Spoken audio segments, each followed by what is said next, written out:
The world's toughest street fighter, Bradley Martyn, has just got exposed. Let's talk about it. Big thanks to all the love on my last few videos. If you like man content about fitness, finances, fighting, and just exposing people's bullshit in general, then this is the channel for you. Give me a like and subscribe. Now, for anyone who hasn't seen my first video and don't really know what's going on with this situation, Bradley Martyn, a fitness influencer, has made claims on his podcast that he can beat up Devin Haney, who's a 150-pound boxer. He's also claimed he can beat Nate Diaz, Brendan Schaub, and Demetrius Mighty Mouse Johnson, 135-pound former UFC champ, and he reckons he can beat all these people in a street fight. I actually think that Bradley thinks if someone's smaller than him, he can beat them. You haven't met Shaun Jones yet, lad. If you want a full timeline of Bradley challenging these fighters, then watch my video from the other day. Now, one thing that was up for debate on my last video was what would happen if Bradley Martyn and Demetrius Johnson met in a street fight. Joe Rogan and the comedian Brian Callen actually spoke about this last night and summarised it pretty decently. Bradley Martyn on the podcast said he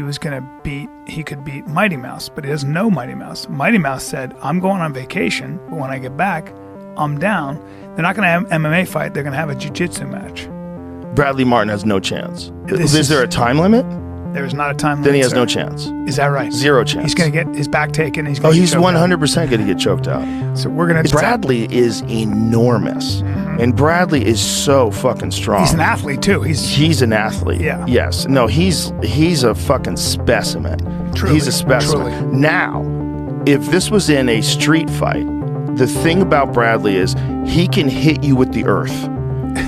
You know what I'm saying? Yeah. Like he can literally pick you up and you're going to hit the earth with, what does he weigh? 270? 280? What does he weigh? He's 265, but like, if you, his hands, the amount of force that body can generate.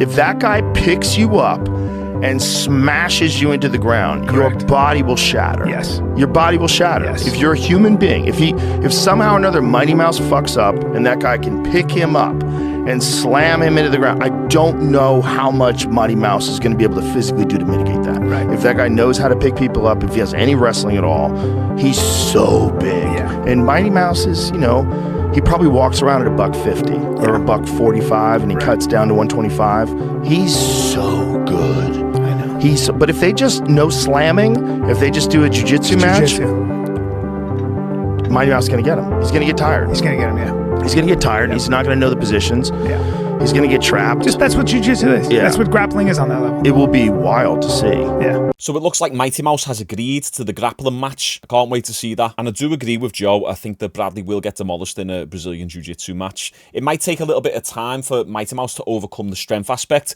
but I would favour Mighty Mouse in that aspect. Now, Joe said if it was a street fight, all that Bradley would have to do is pick up Mighty Mouse and slam him on the ground. Mighty Mouse would have broken bones, a crushed skull, and the fight's over, which I agree with. But like the Devin Haney situation, the question is, would Bradley be able to get to him unscathed? And even Joe said himself, Mighty Mouse would have to mess up in order for that to be the case. When you've got a trained fighter, someone especially who's as skilled as Mighty Mouse, we're not just talking about a regular fighter here, we're talking about the top echelon, the creme de la creme, the cream of the crop of fighters. They don't really make mistakes, and they can do everything that you can do in a street fight, but 1,000 times better, and things that you've never seen before. For example, how many low kicks has Bradley took in his time? One thing you'll notice from people who've never taken any low kicks before, they can't handle the pain. 2 to 3 low kicks is all it takes to paralyze someone who's inexperienced. I've witnessed this in person myself, and I know we're only talking about sparring here, but when I've sparred boxers, you hit them with 1, 2 low kicks, the face changes, the whole demeanor changes,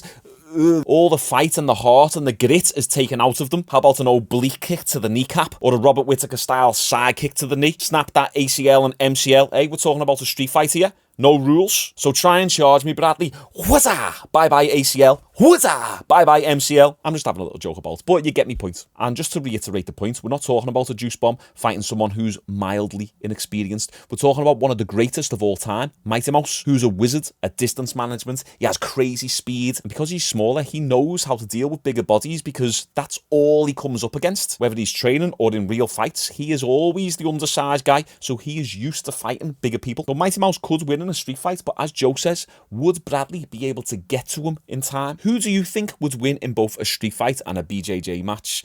Comment down below, let me know, I want to hear your thoughts. Anyway, now if you believe that Bradley would get the upper hand, this next video might change your mind. A video has surfaced which I was searching for hours the other day and I just couldn't find it anywhere. It seems like it's literally been scrubbed from the internet, maybe by Bradley. In this video, Bradley Martyn and the comedian Brian Callen, who was just on the Joe Rogan show, had a wrestling match. According to the internet, Brian is a blue belt in Brazilian Jiu-Jitsu. He's roughly around 74 kilograms in body weight, which is 164 pounds, and around 5'11" to 6 foot. Bradley Martyn is 6'3" and 118 kilograms, which is 260 pounds. So there's a 44 kilogram or 96 pound difference between them. That's almost a 100 pound difference. So let's see how this fight played out and then we'll break it down. My neck is fucked up. I won't grab it.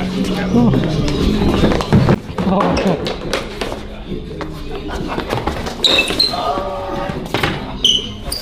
Oh my God.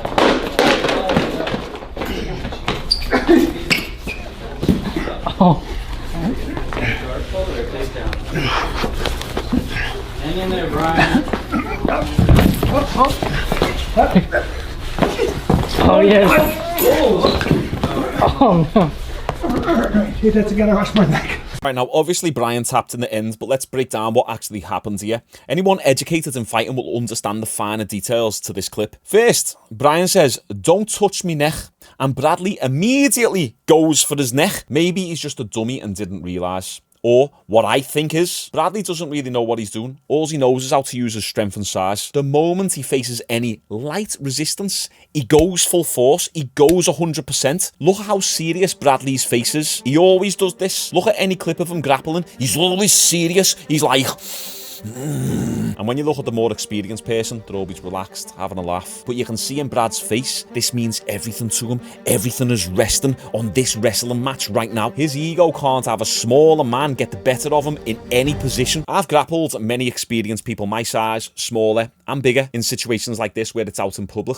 And the key is to just keep it fun, keep it flowy and keep it relaxed, because people can get hurt on hard floors like these, especially when egos collide. All it takes is someone to bang the back of the head on the floor and 2 lives are ruined. Yet every time, and I do emphasize every time here, that I've grappled someone who is inexperienced but bigger than me, they always go 100% balls to the wall. They take it super serious and they use all of the power and strength. So then I have to match their power and strength with speed and explosiveness. And that's why I say, no matter your size, you must build your own strength and explosiveness and speed so you can match the bigger person's physicality. Shameless plug, check out my programs and my Natural Physique Academy down below to pack on your next 10 kilograms of muscle onto your frame. So this is why I don't like grappling bigger, inexperienced people, because it can escalate very fast, usually due to them, and people can get hurt. Bradley goes for the bear hug because that's his one move to get people to the ground. You can see how hard he's working for the takedown against Brian, who's 100 pounds less than him and doesn't even lift weights. Then this is the cool part that shows Bradley's inexperience. Brian gets what I think is a single leg sweep on Bradley, but then the wall gets in the way. Bradley hits against the wall, but you can see that that would have been a successful sweep from Brian, so that's unfortunate. Brian feels that he pushed Bradley into the wall, and you can hear Brian go, oh.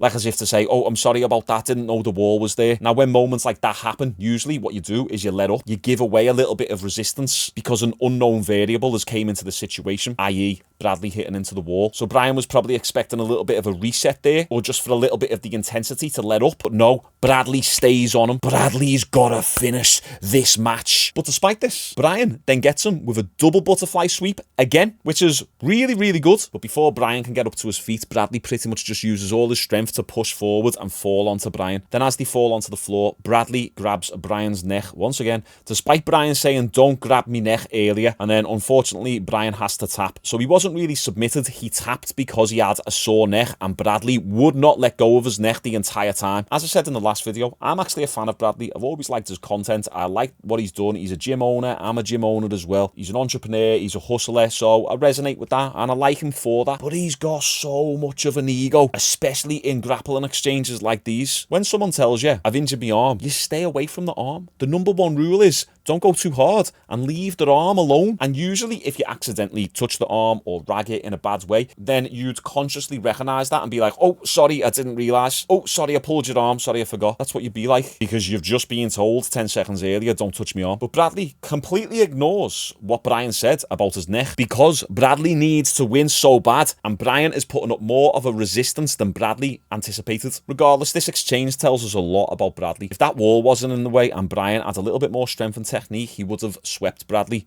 and could have got the better of him. When I'm in my gaining phase, I'm usually around 80, 86 kilograms. After watching this, I'm confident that I beat Bradley in a wrestling or BJJ match with no time limit. If it was an MMA fight with striking, then yeah, 100%. What about a street fight? Well, anything can happen in a street fight, so you can never really say definitively. But of course, I'm going to say yes, because I would argue in a street fight, the playing field can be evened out for the smaller person as well, because there's no rules. Also, I'm not a 150-pound boxer. I'm actually quite strong. Combine that with the technique of grappling and me also being an athlete, I reckon I'd take him. Although, slight caveat, not at the moment, because I haven't trained in 7 months because of being sick. So I am absolutely fully disabled at the moment. I reckon I'd have a good solid 30 seconds in me before Bradley would probably flatten me. So before you go calling me out, Bradley, and offering me to fly over, give me another couple months to get better and actually get training again. But anyway, let's also look at what happens when Bradley grapples someone who's his own size or bigger. Whatever you want to do.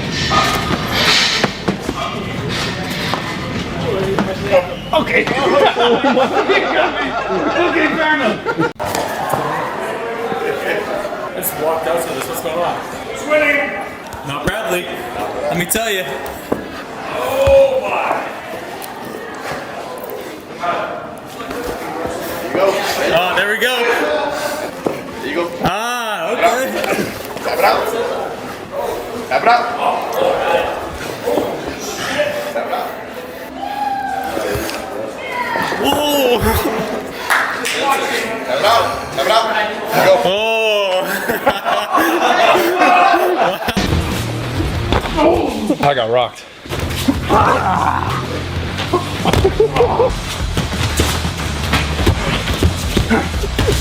So there you go, he loses. When size is equated, the more experienced person will have the advantage. When size is not equated, the bigger person will have the advantage, unless the smaller person is skilled. Skill offsets the size advantage, up to a certain point, of course, and remember, there is a lot of speculation here because anything can happen in a street fight. So what do you think of this encounter between Brian Callen and Bradley Martyn? Comment down below, let me know. And I always say, if you want to be able to defend yourself, knowing how to fight isn't enough. You must know how to fight, but also be strong, fast, and powerful, and also improve your physicality. If you're a skinny worm but a black belt, that's not as good as being an athletic, jacked black belt. So it's imperative in this day and age, if you want to protect yourself, protect your girlfriend, protect your family, and walk around with your chest held high, knowing that you can truly defend yourself against anyone, then you need to be bigger, stronger, and more explosive. So if you want to build another 10 kilograms of muscle onto your frame, check out my Natural Physique Academy down below. We currently have a big sale on at the moment before we increase the price. Appreciate you all for tuning in. Like the video, and I'll see you all tomorrow